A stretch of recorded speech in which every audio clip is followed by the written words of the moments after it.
मध्य प्रदेश के कॉलेज के पास जब सुबह सुबह लोग टहलने के लिए निकले थे तो उन्हें एक लड़की की लाश, एक लड़की की डेड बॉडी दिखाई देती है। अब जब सुबह सुबह लोग लाश को देखते हैं, डेड बॉडी को देखते हैं, तो फौरन वो पुलिस को फ़ोन करते हैं। पुलिस मौके पे आती है, लाश को कब्जे में लेती है, लाश को पोस्टमार्टम के लिए भेज देती है। उसके बाद इस लाश को, इस लड़की को किसने मारा, इस बारे में पता करने जुट जाती है। अब पुलिस वाले जब इस मामले में खोजबीन करते हैं, जांच पड़ताल करते हैं, तो ऐसी चीज़, ऐसी बात निकल के सामने आई जो न केवल उस शहर के लिए बल्कि पूरे देश के लिए बेहद चौंकाने वाली, बेहद हैरान करने वाली बात थी। दरअसल उस लड़की को जिसने मारा था, वो सबसे पहले इस लड़की को अपने घर पे बुलाया और बुलाने के बाद इस लड़की के साथ फिजिकल रिलेशन बनाए और रिलेशन बनाने के बाद इस लड़की की बलि दे दी।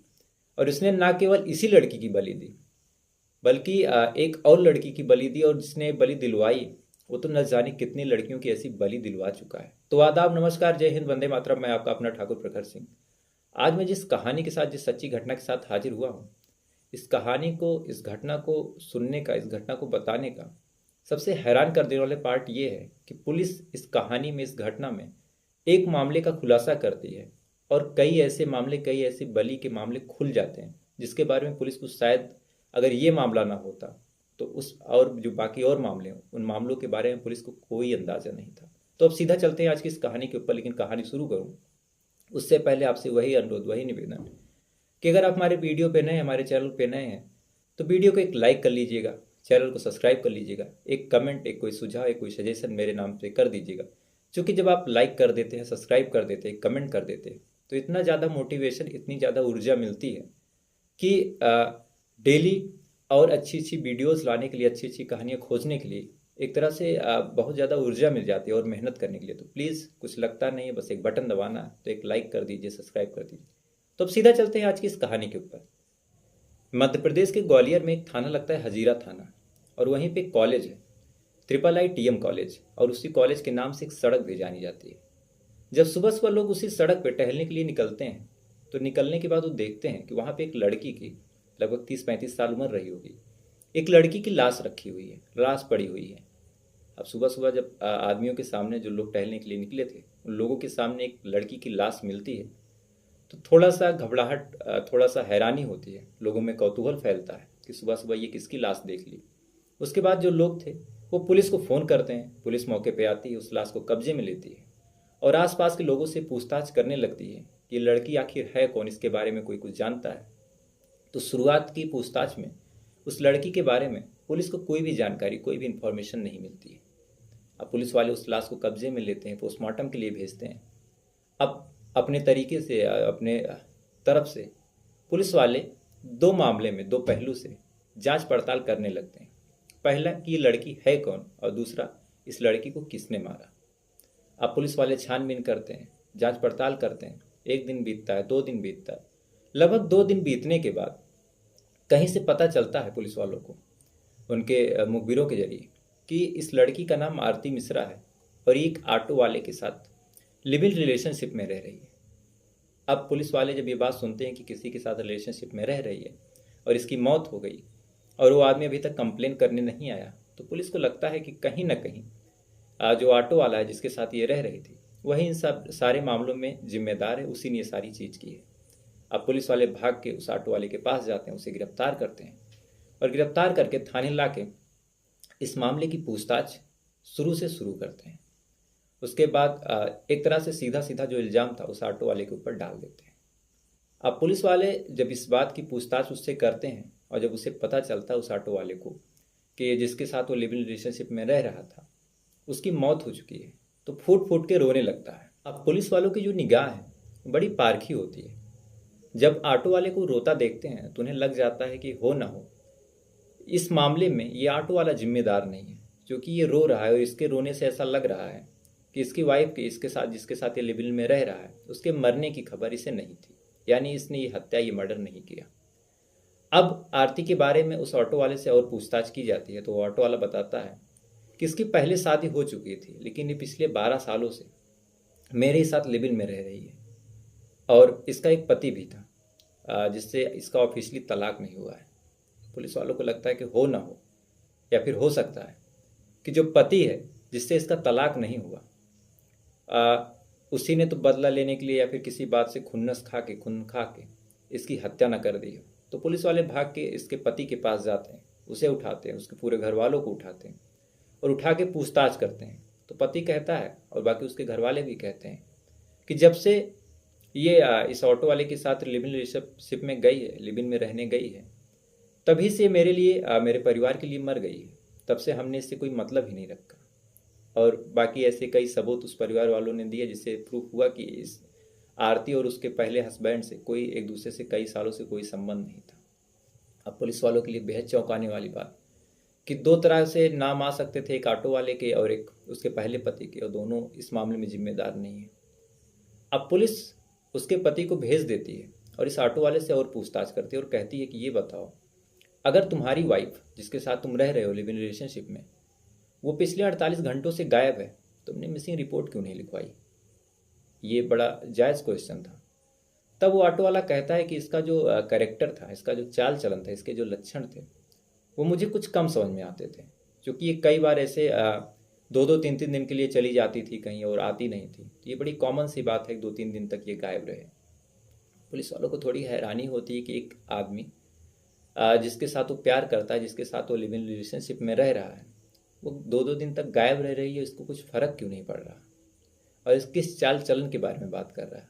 अब ये सारी चीज़ें जानने के लिए एक ही तरीका था कि आरती की कॉल डिटेल खंगाली जाए, कॉल डिटेल निकलवाई जाए। अब पुलिस वाले आरती की कॉल डिटेल को निकलवाते हैं और निकलवा के जब बारीकी से जांच करते हैं तो जांच में एक चीज़ सामने आती है कि जो आरती थी, आरती मिश्रा थी, वो कॉल गर्ल थी, यानी वो देह व्यापार से जुड़ी हुई थी और लोग उसे बुलाते थे और बुला के जहाँ पैसे देते थे वहाँ जाती थी और अपनी सर्विसेज देती थी। इसी वजह से 2-2 3-3 दिन तक गायब रहती थी। अब पुलिस वाले इसी कॉल डिटेल को जीरो इन करना शुरू कर देते हैं। अब इधर पोस्टमार्टम रिपोर्ट भी आ चुकी थी। पोस्टमार्टम रिपोर्ट में ये बात क्लियर हो जाती है कि आरती की जो मौत है 11 से 12-1 के बीच में, लगभग इसी 11-12-1 के बीच में हुई थी, रात को 20 तारीख को। तो अब पुलिस वाले ये चेक करते हैं कि लास्ट टाइम कहाँ सर्विस देने गई थी। तो पता चलता है जब ये सारी चीज़ें खंगाली जाती हैं, कॉल डिटेल निकाली जाती है, तो लास्ट टाइम जिसको ये सर्विस देनी गई थी उसका नाम निकल के सामने आता है नीरज परमार करके। अब पुलिस नीरज के बारे में कुंडली खंगालने लगती है और जब उसकी डिटेल, उसकी लोकेशन चेक करती है तो लास्ट मोमेंट पे, लास्ट टाइम पे ये उसी स्कूल के पास, जो IIITM कॉलेज है, उसी कॉलेज के पास ये देखा गया था। अब पुलिस को लगता है कि हो ना हो, और पुलिस को पूरा यकीन भी हो जाता है कि इन सारे मामलों में नीरज परमार का हाथ तो जरूर है। अब पुलिस वाले अपनी गाड़ी में बैठते हैं और नीरज के पास जाते हैं और नीरज को उठा के थाने लाते हैं और थाने ला के पूछताछ करते हैं। अब जब शुरू में पूछताछ करते हैं तो नीरज कुछ नहीं बोलता, लेकिन जब पुलिस अपने तरीके से पूछताछ करती है, अपने कायदे वाले तरीके से, तब नीरज परमार टूटता है और ऐसी बात बताता है जिसे सुनने के बाद शायद अगर आप कमज़ोर दिल के हैं तो इस वीडियो को यहीं छोड़ दीजिए।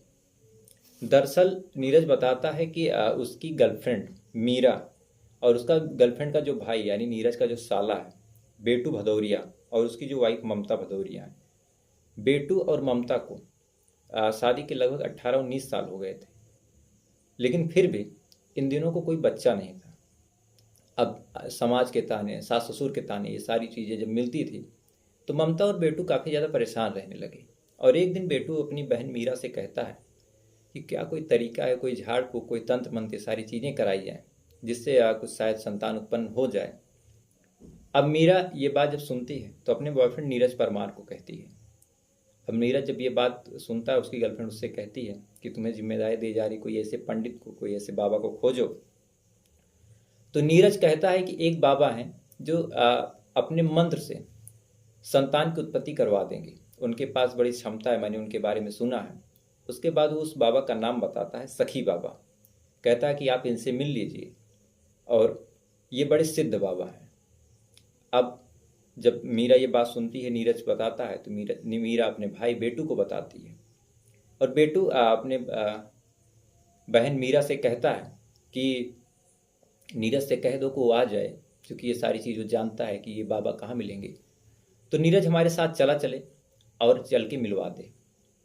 अब नीरज को भी लगता है कि चलो ठीक है, इसी बहाने मेरा थोड़ा सा रिश्ता भी मजबूत हो जाएगा।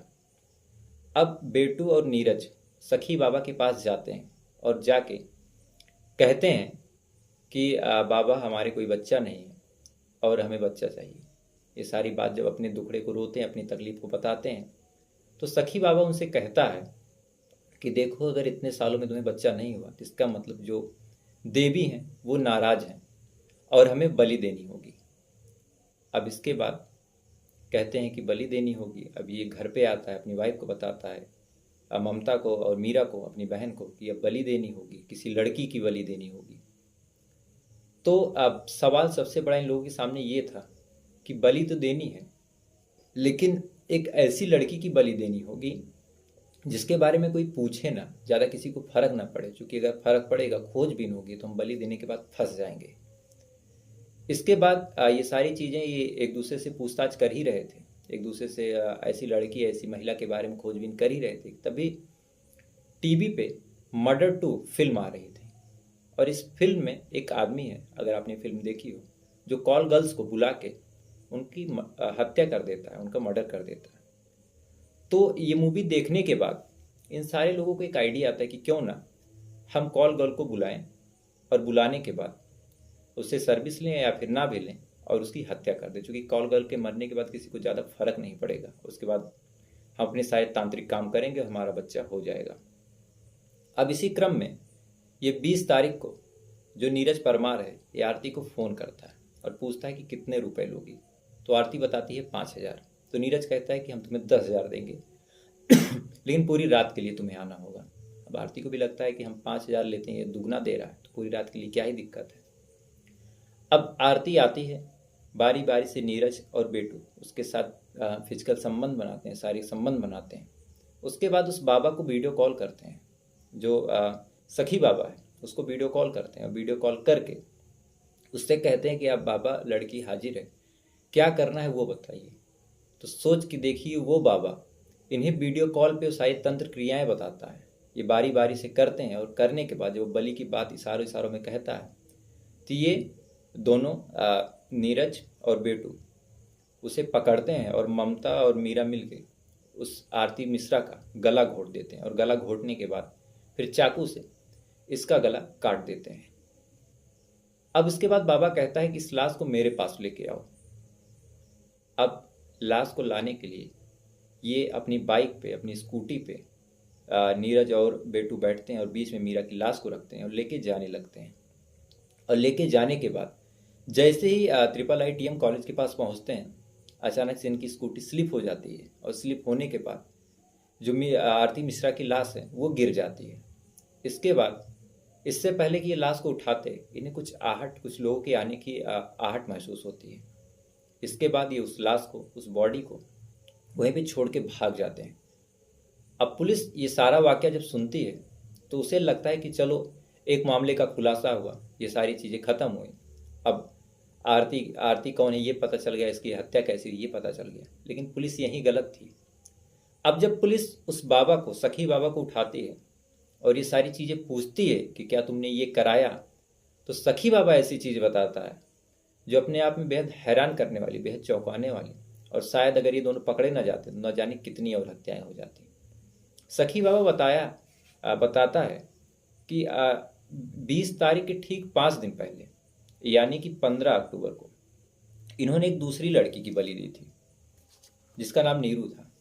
वो भी कॉल गर्ल थी। ये उसे बुलाए, उसके साथ शारीरिक संबंध बनाया, उसके बाद उसे शराब पिलाई, और शराब पिलाने के बाद उसकी बलि दे दी। तो फिर अब पुलिस वाले पूछते हैं कि अगर चलो मान लो एक बलि तुमने दे दी थी, तो दूसरी बलि क्यों दी। तो उस पर वो बाबा बताता है, सखी बाबा, कि इन्होंने जब बलि देने की कोशिश की और लड़की काबू में नहीं आ रही थी, इन्हें लगा कि हम बलि ऐसे नहीं दे पाएंगे, लड़की चालाक है, तो इन्होंने उसको शराब पिलाई, और शराब पीने की वजह से इनकी जो बलि थी वो स्वीकार नहीं हुई। अपने आप में सोच के देखिए कि एक ढोंगी कैसे लोगों की हत्याएं दूसरों से करवा रहा था। एक हफ्ते में इन्होंने 2 लड़कियों की हत्या कर दी और दोनों की लाश को ऐसे ही फेंक दिया। तो पता चला कि फिर अब चलो नीरू की बलि दी, तो नीरू की बॉडी कहाँ गई।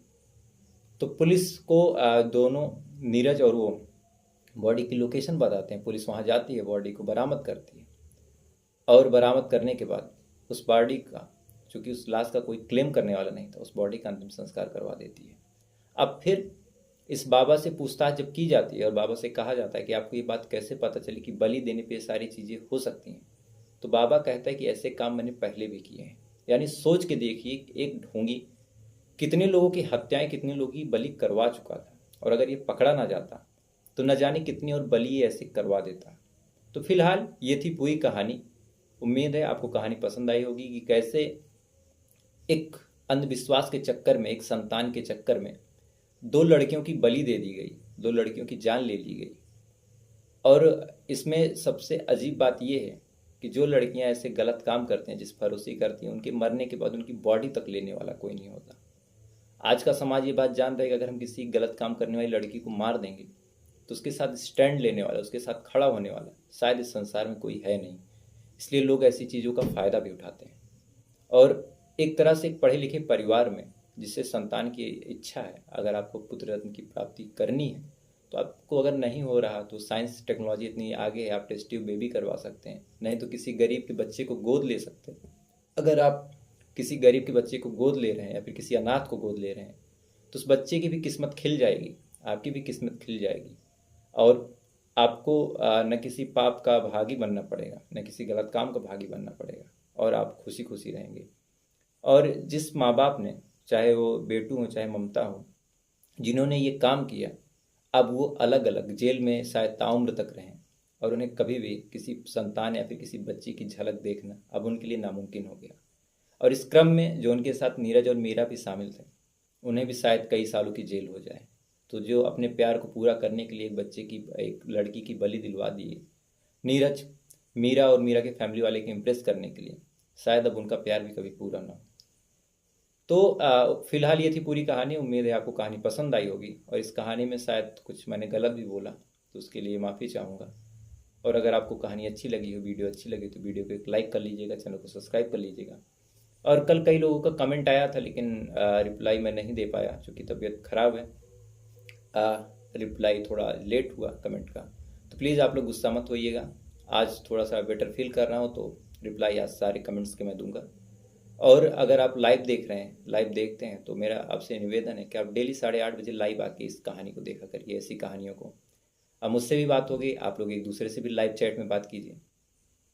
तो फिलहाल ये थी पूरी कहानी। अब आपसे कल फिर मुलाकात होगी किसी नई कहानी के साथ। तब तक अच्छे रहिए, खुश रहिए। जय हिंद, वंदे मातरम।